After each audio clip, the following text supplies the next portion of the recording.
Hello friends, எல்லோரும் எப்படி இருக்கீங்க?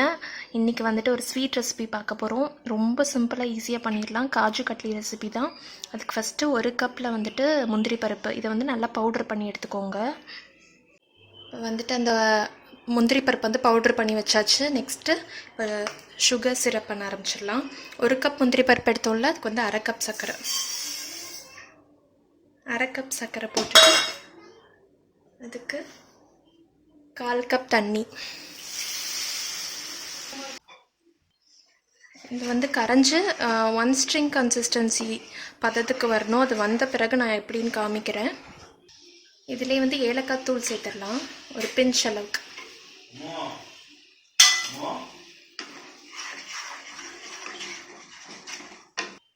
இப்போ பார்த்தீங்கன்னா நல்லா சுடும், தெரியுதா?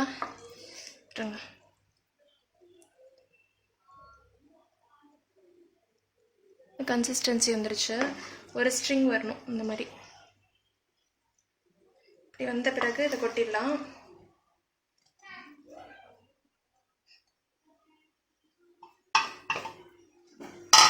அடுப்பை வந்து சிம்லேயே வச்சுக்கோங்க.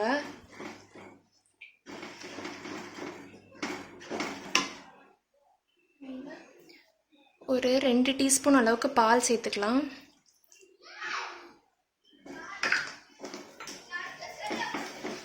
இது வந்து ஆப்ஷனல் தான் இந்த ஸ்டெப்பு. சில பேர் சேர்க்க மாட்டாங்க.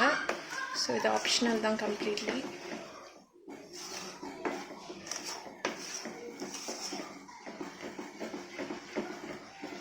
கிண்டிகிட்டே இருங்க.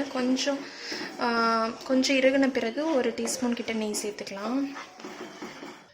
இப்போ வந்து கொஞ்சம் வட்டுற மாதிரி இருக்கிறதுனால 1 டீஸ்பூன் நெய் சேர்த்துக்கலாம்.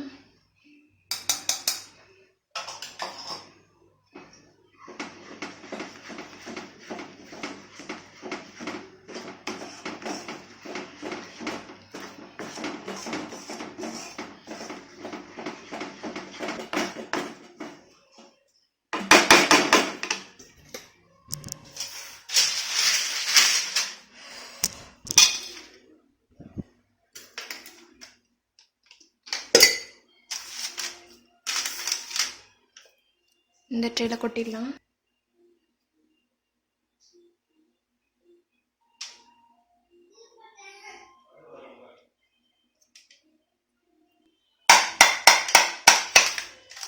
ஸ்பூன் அப்படியே லெவல் பண்ணி விட்டுருங்க.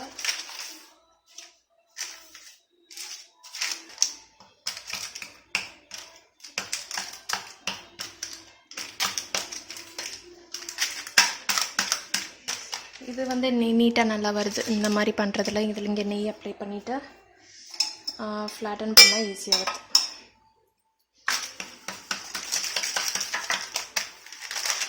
இப்போ வந்துட்டு இதை பீஸ் போடலாம். வெளியே எடுத்துட்டேன்.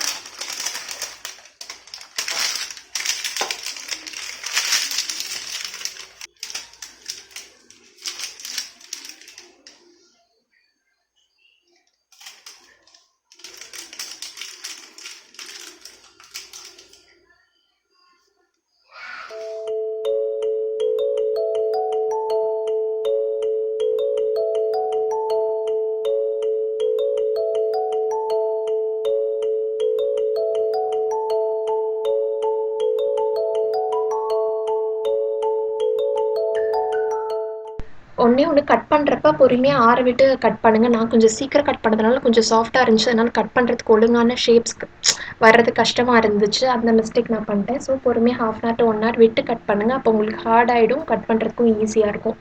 அப்புறம் சில்வர் ஃபாயில் இருந்துச்சுன்னா அது மேலே வந்துட்டு ப்ளேஸ் பண்ணிங்கன்னா பார்க்கவும் நல்லா டெம்டிங்காக சூப்பராக இருக்கும். அது என்கிட்ட இல்லை, ஜஸ்ட் நான் ப்ளைனாக பண்ணியிருக்கேன். கடையில் இருக்க மாதிரி தான் இருக்குது. கண்டிப்பாக அதே மாதிரி ட்ரை பண்ணி பாருங்கள். எல்லாமே கட் பண்ணி வச்சாச்சு. இந்த ஸ்வீட் ட்ரை பண்ணிங்கன்னா கண்டிப்பாக அப்படி வந்துச்சுன்னு சொல்லுங்கள். இந்த வீடியோ பிடிச்சிருந்தா லைக் பண்ணுங்கள். நீங்கள் இன்னும் சப்ஸ்கிரைப் பண்ணலைன்னா மறக்காமல் சப்ஸ்கிரைப் பண்ணுங்கள். நான் ஆர்த்தி மறுபடியும் உங்களை வேறு இன்ட்ரெஸ்டிங்கான வீடியோவில் சந்திக்கிற வரைக்கும் பாய்.